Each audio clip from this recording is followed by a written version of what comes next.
يبارك لنا بافتتاح هذا المشروع.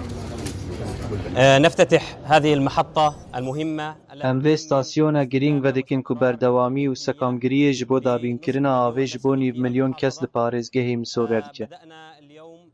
Me îro dest bi karên çakkirinê kir û îro em vê stasyonê ve dikin. Bêguman 5 pompeyên asayî hatin amadekirin li gel amadekirina 19 bîran ji 34 bîran wek Konaxa Yekem. Her wiha depoya serekê ku 12,000 metr sêca av hate amadekirin. Di Konaxa Bê de em ê hemû pompeyên di stasyonê de biguherînin û amade bikin tevî amadekirina bîrên mayî. Heke Xwedê hez bike, ev qonax dê berdewamî û sekamgiriya dabînkirina avê ji bo 300,000 kesan misoger bike. û di qonaxa duyem de, heke Xwedê hez bike, em ê temam bikin û 500,000 kesan bikin armanc. Ango em ê avê bigihînin hemû xelkê xwe yê li parêzgeha Hesekî.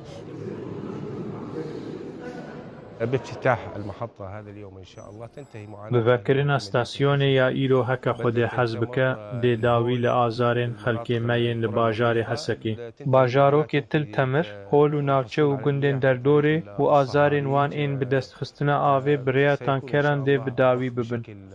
دي پومپکرین با آوه يكي بردوام و هردمي با داكو پاشي تو قطبون چينه با.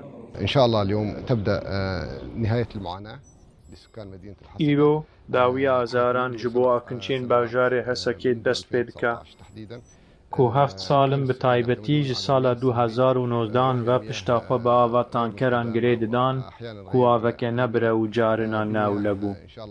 û dê bi aveke bireh û ewle ji bo bikaranîna ava vexwarinê were guhertin. Da ku embalê madî û nirxê bilindê tankeran li ser xelkê xwe yê li bajarê Hesekê sivik bikin.